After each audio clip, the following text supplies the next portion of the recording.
Functions होते हैं, festival मतलब त्यौहार होते हैं, रिचुअल्स मतलब जो भी उनकी परंपराएं होती हैं, जो भी उनके अधिकार क्षेत्र होते हैं, उसको वो फोक आर्ट के माध्यम से दिखाते हैं।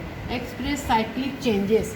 साइक्लिक चेंजेस का क्या मतलब है? जैसे कुछ कुछ एरियाज़ में, उड़ीसा वगैरह में ना तूफान आता है, बहुत समुद्री वेव्स बहुत आती है, तो ये उन लोगों को जब आइडिया हो जाता है तो वो उस आर्ट के माध्यम से उसको एक्सप्रेस करना शुरू करते हैं। जैसे काली घाट का जो पटचित्र है, पटचित्र में वहाँ की लोक कलाओं को फोक आर्ट के माध्यम से दर्शाया जाता है, वहाँ के त्योहारों को। और साइक्लिक का मतलब है कि सीजनल चीज़ों को, कि अब आने वाला है कौन सा मौसम, खेत की कटाई करने वाला मौसम, तो जो वर्ली समुदाय के लोग हैं उस फोक आर्ट में वो डांस करते हुए, मोर को नाचते हुए दिखाते हैं। फिर लोकल गॉड्स एंड गॉडेसेस। अब जैसे हमारे ब्रह्मा विष्णु महेश, ये तो हमारे मतलब देवता हैं, लेकिन जैसे होता है ना, किसी किसी काली माता होती है, किसी की मरी माता होती है, ऐसे बहुत सारे देवी देवता हैं जो विशेष अलग अलग समुदाय के अलग अलग होते हैं, तो उनको भी वो फोक आर्ट के माध्यम से दर्शाते हैं। सिचुएशनल मतलब कौन सी परिस्थिति है, कौन सी अवस्था है उसको। और रिलीजियस सुपरस्टिशन का मतलब होता है कि धार्मिक अंधविश्वास, है ना, कि अगर हवा तेज चल रही है तो देवता का प्रकोप हो गया है। इस तरह से इनको ये इसके द्वारा दर्शाते हैं। अब कैरेक्टरिस्टिक्स कि इनकी क्या क्या विशेषताएं हैं, सब में देख रहे हो आउटलाइन होती है। फिर टिपिकल लाइन, जैसे कचनी मैंने कहा कि तुमने इसमें लाइन नहीं भरी है, वो टिपिकल लाइन स्टाइल है। रिजेक्शंस ऑफ एक्सेसरीज एलिमेंट, तो कुछ चीज़ें हैं जिसको वो नहीं दर्शाते हैं, वो क्या कहें, वो प्रतिबंधित होती हैं उनकी कलाओं में। फिर simplification of volume, colour and jubilated with prismatic scheme of colour. जो वॉल्यूम कलर वॉल्यूम का मतलब है कि कितना कलर भरना, ऐसा कोई फिक्स रूल नहीं है। हम बड़े एरिया में भी कलर कर सकते हैं, ऐसा नहीं कि हमें इतनी एरिया में यही कलर भरना है, ऐसे कोई रूल रेगुलेशन बाउंडेड नहीं होते हैं। और जो कलर स्कीम्स होती है, प्रिज्मेटिक का मतलब कि जो देखने में सुहावनी लगे, इस तरह की कलर स्कीम का वो प्रयोग करते हैं। Exaggeration of gesture for dramatic expression, जैसे कि अभी तुमने मुझे वो दिखाया मधुबनी, इतना बड़ा चेहरा दिखाया तुमने, इतनी बड़ी आइज़ दिखाई जिसमें, तो जो चीज़ें हैं ना उसका एग्जैगरेट मतलब उसको बढ़ा के या अतिशयोक्ति करके उनको दर्शाया जाता है।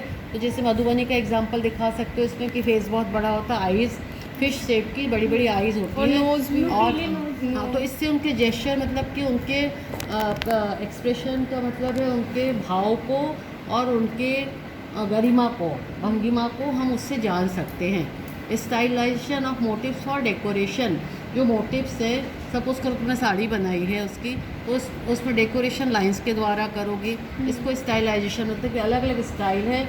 और हमने वर्ली बनाया तो त्रिकोण मोटिव्स बनाए हैं, फिर उसको हम किस तरह से डेकोरेट करेंगे। तो जो स्टाइलाइजेशन होता है वो हर फोक आर्ट का अपना अपना अलग अलग होता है। फिर इसके बाद में डॉट्स, लाइन और रिदमेटिकल, रिदम मतलब कि लय के द्वारा इन्हें सुंदर इंट्रिकेटेड मतलब बहुत घनी डिज़ाइंस को बनाया जाता है। और space, exceptionally well divided space, कुछ आर्ट है जिसमें कि स्पेस को डिवाइड करना उनके जैसे कि नियम के अंतर्गत होता है। अभी आगे तुम देखोगे सौरा आर्ट, तो उसमें बीच के स्पेस को डिवाइड करते हैं, वो एक्सप्रेस करते हैं कि देवी का घर है या देवताओं के गॉडेस का घर है, वो उसके द्वारा वो दर्शाते हैं। तो ये इसके कैरेक्टरिस्टिक्स हैं इसके। इनको सबको एक्सप्लेन करके एग्जांपल लेके जैसे मैं बता रही ऐसे लिख सकते हो। अब कौन कौन सी सतह हैं जिस पे इनको किया जा सकता है? भित्ति चित्र मतलब दीवारों पर, है ना। भूमि चित्र मतलब ज़मीन पे, फ्लोर आर्ट। अंग चित्र मतलब गोदना है और टैटूज जो बनाते हो वो अंग चित्र हुए। पटचित्र पेपर पे, पत्तियों पर, पाम की वो भोजपत्र पर और कपड़े पर। और अदर है कार्विंग, मिट्टी पे, बर्तनों पर और हाथी दांत पर, इन पे नक्काशी बना करके इसको एक्सप्रेस किया जा सकता है। फोक आर्ट के अंतर्गत कौन कौन सी आर्ट हैं? फड पेंटिंग ये है राजस्थान की, पटचित्र उड़ीसा का, मधुबनी बिहार की, तंजौर आर्ट पेंटिंग कर्नाटक की, कलमकारी आंध्र प्रदेश की, पिछवई आर्ट ये भी है राजस्थान की, और थांका आर्ट ये है नागालैंड, नहीं थांका आर्ट और कौन सा है, मणिपुर, नागालैंड। तो थांका आर्ट उधर ही की है, मणिपुर की है, मणिपुर की है थांका आर्ट, है ना। इसके बाद में राजस्थान पेंटिंग, पहाड़ी पेंटिंग, जैन आर्ट, ये अलग अलग हैं। फिर वर्ली, सौरा, गोंड आर्ट और कुरुम्भा आर्ट। कुरुम्भा भी ट्राइबल आर्ट है। संथाल आर्ट भी ट्राइबल आर्ट है। पिथौरा आर्ट ये पहाड़ों पे की आर्ट है। टैटू, गोदना, हीना, हीना मतलब मेहंदी लगाना। सांजी आर्ट इधर मथुरा की है। मधुबनी तो बता ही दिया है। इसके बाद एपन आर्ट है, ये राजस्थान में भी की जाती है, साउथ में भी होती है। रंगोली महाराष्ट्र की है। चित्र आर्ट गुजरात की है। चौक पूरना यूपी में किया जाता है, चौक बनाते हो। तो तुम मेहंदी आर्ट कहाँ की है मैम? मेहंदी तो सभी जगह, गुजरात की, राजस्थान की, अब तो ऑल ओवर है। वैसे राजस्थान की बहुत फेमस होती थी। और वॉइस ऑफ थ्रेड, धागों के द्वारा, चंबा है, फुलकारी है, बंजारा आर्ट है, चिकनकारी है, मतलब निडल क्राफ्ट जितने हैं ये धागों के द्वारा, ये सभी फोक आर्ट के अंतर्गत आते हैं। भित्ति चित्र में कौन कौन सी आर्ट हैं? रंगोली, अल्पना, पीस करके एपन आर्ट को उत्तर प्रदेश में भी और बहुत जगह की जाती है। कोलम आर्ट है साउथ में, जो इस तरह की रंगोलियाँ बनाई जाती है। मांडना राजस्थान में है। चौक पूरना उत्तर प्रदेश में है। मुग्गू साउथ की है। और एपन आर्ट मिट्टियों पे बनाई जाती है। टेराकोटा उत्तर प्रदेश का भी फेमस है। ब्लू पॉटरी ये राजस्थान की है। और पिंक वो मीनाकारी बनारस में भी होती है। ब्लैक और रेड पॉटरी ये उत्तर प्रदेश में भी है। और इसके बाद चुनार वगैरह, इधर चुनार में भी है पॉटरी आर्ट है। और लखनऊ के पास चिन्हट है, वहाँ भी की जाती है। ड्रेस इतनी सारी, ये सारी फोक एम्ब्रॉयडरी है, इसकी बहुत अच्छी प्रेजेंटेशन है मेरे पास। पूरा राधा कृष्ण की और विष्णु भगवान से संबंधित पूरी कथाएं होती हैं। फुलकारी पंजाब की, कश्मीर की कशीदाकारी, चिकनकारी गुजरात की कौन सी आर्ट है? अभी तुमने सीखा ना, राबड़ी है, कच्छ है, सब गुजरात की है। बंजारा एम्ब्रॉयडरी राजस्थान गुजरात दोनों है। काथा बंगाल का है।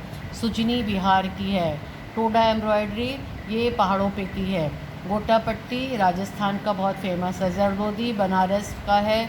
और इसके अलावा लखनऊ में जरदोजी होती है।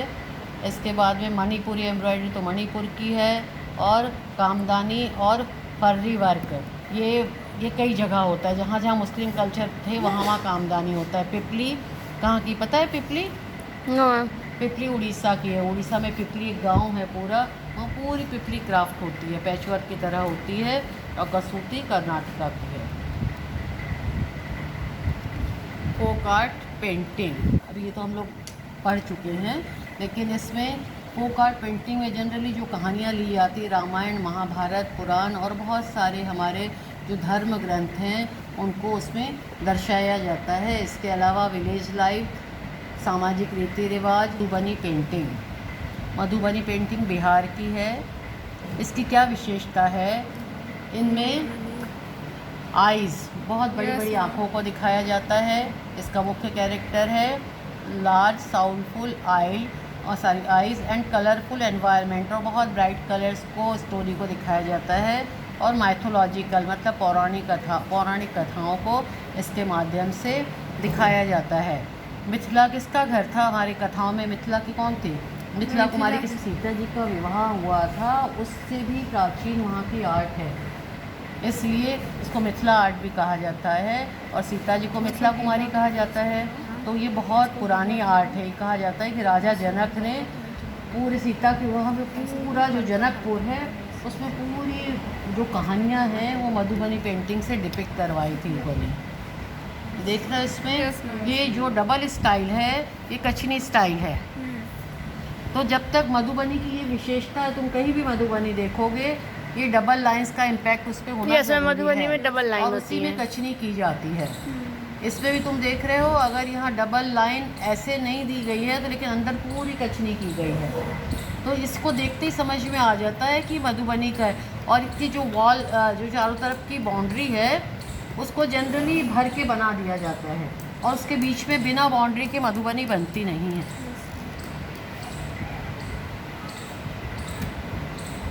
ये देखो अब ये अलग अलग आर्ट फॉर्म हैं। ये कोबर भी टाइप ऑफ मधुबनी ही है, इसमें नहीं वो पूरे शुभ चिन्ह।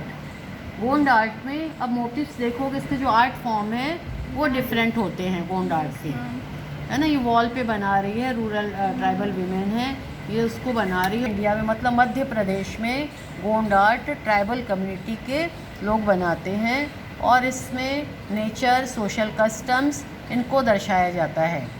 ये पेंटिंग दीवारों पे बनाई जाती है और ज़मीनों पे भी बनाई जाती है। अलग अलग इनके कस्टम मतलब रीति रिवाज और त्योहारों के अनुसार इसको बनाया जाता है ना। और गोंड जो समुदाय है वो उनकी महिलाएं इस क्राफ्ट को अपने घरों की दीवार पर करती हैं। ये देखो गोंड है, इस पर क्या क्या दिखाया जाता है। सोशल लाइफ, फोकलोर मतलब कि जो उनके रीति रिवाज हैं उनके समुदाय के, उसको दर्शाया जाता है। और डांसिंग फिगर्स हैं। कल्टीवेशन मतलब जब धान की बुआई, खेतों में बुआई की जाती है, कल्टीवेट किया जाता है, उसके चित्रों को दिखाया जाता है। और इसमें महिलाएं जिन जिन एक्टिविटीज़ में एंगेज होती हैं या उनके समुदाय की जो भी क्रियाशीलता है उसको वर्ली आर्ट में दर्शाया जाता है। देख रहे हो, इसमें दिखाया गया है, पूरे गांव के सीन दिखाए गए हैं। ये मॉर्निंग के टाइम चिड़िया पक्षी सब उड़ रहे हैं और लोग खेती कर रहे हैं। इसके है कलमकारी 2 जगह होती है, नाम पता है? मछलीपट्टनम, दोनों में डिफरेंस है। श्री कलाहस्ती की कलमकारी ये है, उसमें देवी देवताओं से संबंधित चित्र, क्योंकि ये देव आर्ट मानी जाती है तो इस पे बनाया जाता है। श्री कलाहस्ती में ब्लॉक्स का भी सहारा लिया जाता है, कुछ डिज़ाइंस को भरने के लिए ब्लॉक्स का प्रयोग किया जाता है और ये सब नेचुरल डाई पर किया जाता है। कलम मीन्स पेन, कारी मीन्स कलम से काम करना। वेजिटेबल डाइस का प्रयोग किया जाता है और बॉम्बू की कलम बनाई जाती है। बॉम्बू माने बांस की कलम बनाई जाती है। और कलाहस्ती जो मद्रास के चेन्नई के पास है और मछलीपट्टनम जो हैदराबाद के पास है, यहाँ पे इस क्राफ्ट की जननी या ओरिजिन है। और कलमकारी पेंटिंग में जो टच होता है वो पर्शियन इन्फ्लुएंस के मोटिव्स और डिज़ाइंस को दर्शाया गया है। ये वाला ये कारों से बने हुए कपड़ों पर फिर हाथ से डिज़ाइन किया जाता था कलमकारी का, उसको गुरुकुल आर्ट कहा जाता है। राजपूतों के घर में, मराठाओं के। हाँ हाँ, ये है। कितना सौरा आर्ट उड़ीसा में बनाई जाती है। सबसे प्राचीन ओल्ड ट्राइब्स जो हैं वो इसको तैयार करती हैं। ये अपने देवी देवताओं को याद करने के लिए इस क्राफ्ट को बनाते हैं। इसमें घर के भीतर दीवार पे इसको बनाया जाता है और इसमें डिफरेंट स्टोरीज, देख रहे हो मैंने कहा था ना बीच बीच में होते हैं और इसको डिवाइड किया जाता है। तो बीच में उनके जो चित्र होते हैं वो देवी देवताओं से संबंधित होते हैं और बाहर के मोटिव सोशल लाइफ से संबंधित होते हैं। अब ये मिरर वर्क, लिप्पन जिसको कहते हैं, जो अंदर एक फ्रेम टंगी है, ये दीवारों पर बनाई जाती है। लिप्पन आर्ट वैसे तो इसमें गोबर और मिट्टी मिला करके राबड़ी कम्युनिटी के लोग इसको वॉल पे बनाते थे। अब हम लोग तो अपने सीखने के लिए उसको मटेरियल चेंज कर दिया है। ये है दीवार पे ये रंगोली, ये अल्पना, मोरक्को, कोलम है, मांडना है।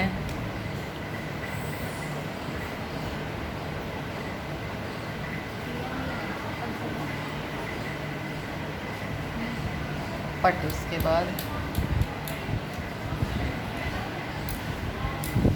पटचित्र, मैंने कहा ना पटचित्र कहा जाता है। और पटचित्र पत्ते पे, भोजपत्र के वहाँ भी पत्तों पे भी बना मिलता है, बहुत सुंदर सुंदर छोटे छोटे पत्तों पे इसके बहुत सारे प्रोडक्ट्स, लैम्प वगैरह बहुत सारी चीज़ें बन के तैयार होकर के मिलती हैं। पटचित्र उड़ीसा का भी है और बंगाल का भी है, ठीक है।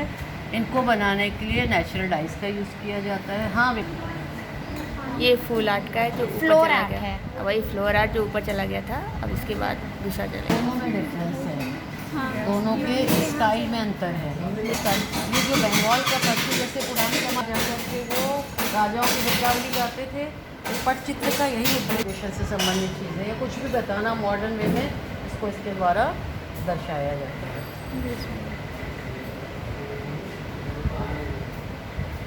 तो ये पूरा हो गया तुम्हारा, इसको अगले क्लास में पढ़ना।